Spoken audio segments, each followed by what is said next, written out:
Morning morning. শোন, সামনে সোমবারে তোদের প্রতিযোগিতা আছে। কিসে স্যার? ওই কটা গাধার সাথে তোদেরকে দই টানাটানি করতে হবে। গাধার সাথে? আর বুঝলি না, মেয়েদের কথা বলছি। মেয়েদের সঙ্গে আমাদের দই টানাটানি করতে হবে? ওরা পারবে স্যার। কথা আছে না, এদের হাত মিশে কিন্তু ম্যাম, ও হাতের সাথে আমরা দড়ি টানাটানিতে পারবো নাকি? অবশ্যই পারবি। যুদ্ধে জিততে গেলে শুধু শক্তির না, বুদ্ধিরও প্রয়োজন হয়। শোন, ওই ছেলেগুলোর সাথে কি তোদের কারো সম্পর্ক আছে? ছেলে ঠিক না ধারা, ওসব চ্যাংড়া ছেলেদের সাথে কেউ সম্পর্ক করে? ম্যাম, আমার পিছনে কিন্তু একজন ঘুরি, আমি পাত্তা দিই একটু। এটাই তো আমাদের অস্ত্র। মানে তাহলে শোন, হে একটু শোনো না। বাবা, কথা শুরি সেন্স হয়ে গেছে যে। বলো বলো। টিফিনটা একটু খুলে দাও না। সামান্য একটা টিফিনই খুলতে পারছো না, আর আমাদের সাথে দই টানাটানি করবা কি করি? এই লাও। তুমি একটা খাও না, আমি খাবো না। ধরো তো। খাসনি? কি হলো, খাও। হ্যাঁ, আরে শালা খাসনি। ওটাই ধান্দা করছে, বুঝতে পারছি নি। কে পাঠানি ধান্দা করছে? তোমাদের সাথে একটু বন্ধুত্ব করতে পারিনি নাকি?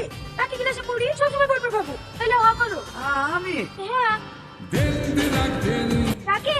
বলো। আমার পায়ে খুব ব্যথা করছে, হাঁটতে পারছি না। তোমার সাইকেলে করে একটু নিয়ে চলো না। তুমি কোথায় থাকবা? দেখতে পাচ্ছ না পিছনে আমি আছি? তুই তো প্রতিদিনই যাস, শুনতেছি না ঋতুর পায়ে ব্যথা করছে। আমি নিচে নাও।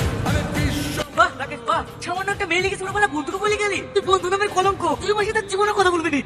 তোর সাথে কথা বললেই বাকি, আর না বললেই বাকি। পুরো ফিল্মের ভিতরে পড়ে দিলি শালা। তুই টানাটানি ঠিক বুঝতে পারবি। ও শাহিন, তোমার বন্ধু তোমাকে নামিয়ে দিল। আসো আমার সাইকেলে বসো, আমি তোমাকে পৌঁছে দেবো। না না, আমি ওই শালাদের মতন টাল না যে তোমাদের ফাঁদে পড়ে যাবো। তুমি একটা দই টেনে ধরে থাকো, তোমরা দেখি করে যেত তাও আমি দেখছি। পিড়িতে হইতে সব পিড়ি জানে, আমি কিছু বুঝিনি। তুমি আমাকে ভালোবাসো না? বাসি তো। তাহলে কি তুমি চাও আমি কালকে খেলাতে হেরে যাই? না না, কখনো না। দরকারে আমি তোমাদের ধারে দই টানবো, তাও তোমাদের খাইতে দেবো না। এই না হলে তুমি আমার চাই। তুমি বুঝতে পারছো না আমি বন্ধুদের সাথে বেমানি করবো কি করি। তুমি জানো, স্বাধীনতার ভালোবাসার মানুষের লেগে তার বল পর্যন্ত করে দেখিছে। আসলে তুমি আমাকে ভালোবাসো না, শুধু অপরাধ নাটক করো। না গো জান, সত্যি আমি তোমাকে অনেক ভালোবাসি। আমি স্বপ্ন ভাবিনি আজ পর্যন্ত তোমাকে ভালোবেসে ফেলবো। তাহলে দড়িটা ছেড়ে দিব বলো। আমি সব বেকারে পড়ি কেন জানো? দড়ি ছেড়ে দিতে হবে তো, যাও দেবো। তোমার জন্য আমি নিঃশ্বাস পর্যন্ত ছেড়ে দিতে পারি। সব ঠিকঠাক আছে তো? আরে কোনো চিন্তা করি না ম্যাম, সব ঠিক আছে।